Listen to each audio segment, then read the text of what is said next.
El Señor esté con ustedes. Con tu espíritu. Evangelio de nuestro Señor Jesucristo según San Lucas. Gloria a ti, Señor Jesús. Por la señal de la Santa Cruz de nuestros enemigos, líbranos, Señor Dios nuestro. Jesús hizo esta comparación. ¿Puede un ciego guiar a otro ciego? ¿No caerán los dos en un pozo? El discípulo no es superior al maestro. Cuando llegue el discípulo a ser perfecto, será como su maestro. ¿Por qué miras la paja que hay en el ojo ajeno y no ves la viga que está en el tuyo?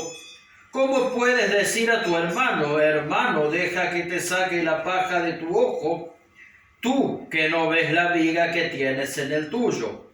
Hipócrita, saca primero la viga de tu ojo y entonces verás claro para sacar la paja del ojo de tu hermano. No hay árbol bueno que dé frutos malos, ni árbol malo que dé frutos buenos. Cada árbol se reconoce por su fruto. No se recogen higos de los espinos, ni se cosechan uvas de las zarzas. El hombre bueno saca el bien del tesoro de bondad que tiene en su corazón. El malo saca el mal de su maldad, porque de la abundancia del corazón habla la boca. Palabra del Señor. Gloria a ti, Señor Jesús. Las palabras del Evangelio borren nuestros pecados. Amén. Bueno, han escuchado algunas de estas frases, ¿no? ¿Sigo? Sí. Muy claro. En el Evangelio Jesús nos trae 3 o 4 frases bien conocidas, 3 refranes. Hasta los que no han leído este Evangelio las saben o las han escuchado, porque son proverbios, porque son refranes. No sé bien si son sacadas del Evangelio o no. En realidad, fíjense que lo del árbol que se conoce con su fruto ya está en la primera lectura. Sí. La primera es que no puede un ciego guiar a otro ciego. Esto quiere decir, obviamente, que nadie puede enseñar lo que no sabe ni dar lo que no tiene. Incluso puede llegar a hacer daño si lo intenta.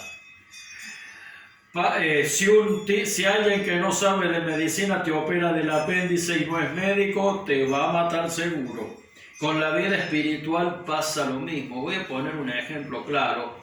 Y este ejemplo lo pongo desde la caridad, no lo pongo desde la crítica a un hermano. Bueno, en todas las religiones el suicidio se considera un acto pecaminoso, porque vos estás cortando la vida que Dios dio. Sin embargo, el hecho de que una persona haya cometido el acto del suicidio no quiere decir que la persona se haya condenado. Porque eso es algo que está en manos de la misericordia de Dios y que depende de un montón de cosas. Hubo un sacerdote de una iglesia de esta rama que le dijo a los padres de un chico que se acababa de suicidar que su hijo estaba en el infierno. Miren lo importante, lo delicado que es hablar sabiendo. Pero con esto no se refiere solamente a la necesidad de formarse y capacitarse para ejercer una función, lo cual es indispensable, sobre todo si la función implica tratar con la gente. Si nota, y esto aplica, por ejemplo, hasta para los padres a la hora de educar a sus hijos, o sea, sobre todo si la función es tratar con la gente, sino también a la humildad, a la apertura, a la actitud de seguir aprendiendo siempre seguir escuchando, siempre seguir descubriendo, sin desconocer obviamente ni negar el estudio y la experiencia, pero tampoco caer en el error de que porque hemos llegado a un lugar ya lo hemos aprendido todo. Desde que el ser humano es creado, Dios le dice multiplíquense y sean fecundos. Y cuando les pide que se multipliquen y que sean fecundos, no solamente les pide que tengan hijos, les pide que crezcan interiormente, que se desarrolle. La primera pregunta es, entonces, ¿estoy dispuesto a seguir creciendo? ¿Estoy dispuesto a seguir aprendiendo de las cosas de Dios? ¿Estoy dispuesto a seguir alimentando el espíritu a través de la oración, a través de la palabra de Dios, a través de los sacramentos? Justamente para eso, para no ser un ciego guiando otro ciego, porque no se trata solamente de ser cura. Cuando estoy siendo padre también estoy guiando gente, cuando estoy siendo profesor estoy guiando gente, ¿sí? Y tengo que guiar a las personas que sigan mi ejemplo desde Dios. O sea que la primera invitación es siempre seguir creciendo en la vida espiritual. Otra de las frases muy populares es: no mires la paja en el ojo ajeno sin antes quitar la viga del tuyo. Esto, como es sabido, significa que no tenemos ninguna autoridad moral para juzgar a los demás. Y no tengo autoridad moral para hacerlo porque yo también soy un pecador. ¿Sí? No tenemos ningún derecho a condenar a los demás. No quiere decir que no los podamos corregir con amor si vemos que realmente están equivocados. A lo que no tenemos derecho es a condenarlos. Y además, porque el principal mandato no es mirar la paja en el ojo ajeno, sino sacar la viga del nuestro. Fíjense el tamaño entre una paja y la viga. O sea, como dando a entender que a veces nuestro pecado es más grande que el del otro. Inicialmente podemos decir que esta frase significa que no tenemos ninguna autoridad moral para juzgar a los demás. Pero también Jesús dice: saca la viga de tu ojo. Nuestra tarea como discípulos tiene que ver con sacar la viga. Lo que nosotros tenemos que trabajar es ver cuáles son las vigas que estamos teniendo. Cuáles son nuestros propios pecados y errores. Y los podemos usar a nuestro favor. Podemos usar la viga en el ojo propio a nuestro favor.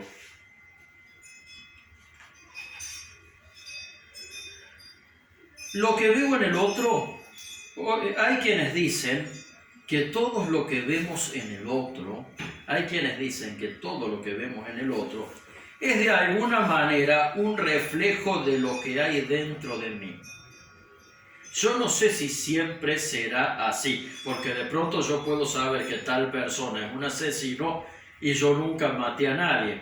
Sin embargo, esto no quiere decir que no pueda usar este concepto a mi favor. O sea, que el defecto o el pecado que lo estoy viendo en el otro, de alguna manera puedo ver si yo en mí no lo tengo.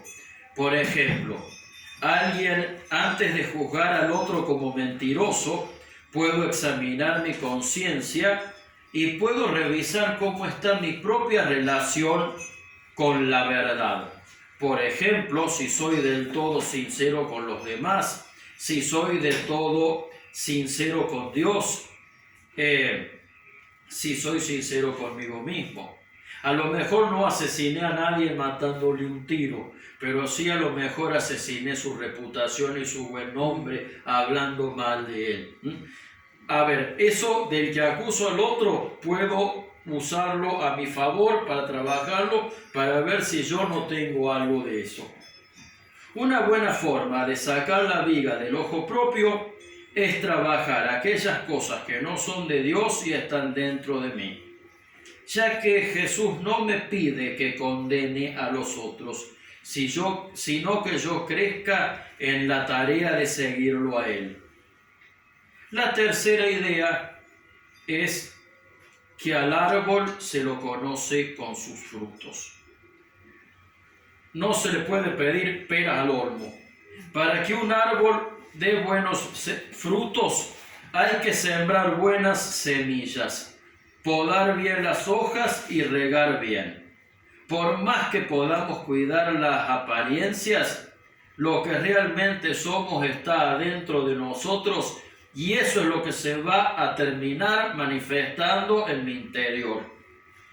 Las acciones auténticas, sinceras, son las que salen de nuestras intenciones sinceras. Si bien es cierto que las acciones valen más que las intenciones, son las que nacen de ahí. Es importante entonces, para ver qué es lo que cosechamos, qué frutos da nuestra acción, ver lo que sembramos en el corazón. Si sembramos entonces la compasión, la misericordia, la caridad y el perdón, nuestro entorno se va a transformar, porque lo vamos a irradiar, lo vamos a manifestar en lo que hagamos y lo que digamos en nuestros actos y en nuestras palabras. De hecho, el Evangelio dice esta frase que no es tan popular, pero que también es muy sabia, que es: de la abundancia del corazón habla la boca. No nos olvidemos nunca que las palabras, que lo que decimos también son acción, es una acción. Hablar es hacer. La palabra también puede destruir y lastimar, ¿sí? A veces más que un arma. Totalmente, totalmente.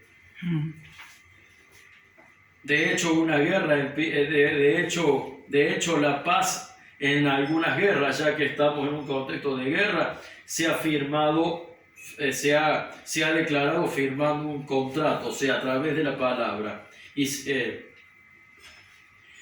nadie da lo que no tiene, y por muchas acciones externas que hagamos, si no sembramos lo bueno, lo que agrada a Dios en nuestro corazón, no vamos a transformar nuestro mundo. Hace dos domingos leíamos una carta de San Pablo que decía que ni siquiera dar a los pobres todos nuestros bienes o entregar nuestra vida al martirio tienen sentido si el motor que impulsa estos actos no es el amor de Dios instalado en nuestros corazones. O sea, que todo esto que se nos invita a cultivar es una obra de la gracia de Dios y es algo que le tenemos que pedir al Espíritu Santo que desarrolle en nosotros, ¿sí? Porque solo no podemos, ¿sí? Y tampoco quiere decir que las obras buenas en sí mismas no tengan sentido, al contrario, la obra buena siempre será una obra de bien, pero lo que se nos invita es que lo hagamos desde Dios, con la gracia de Dios. Porque si no, ¿qué pasa cuando nosotros no actuamos desde Dios? Las buenas obras las vamos a hacer cuando las sintamos y no siempre, que es cuando las tenemos que hacer. Oremos juntos. Repitan conmigo. Señor Jesucristo, ayúdame a crecer, dame la gracia de seguir aprendiendo, con humildad en tu camino. Ayúdame a quitar de mi vida, todo lo que a tu amor no le guste, lo que pueda perjudicarme a mí, y hacerle daño al prójimo. Señor Jesús, te pido tu gracia, para que siembres en mí, la caridad, la compasión y la misericordia, para que tú, a través de mí, puedas manifestarte en el mundo. Amén. Amén. Gente,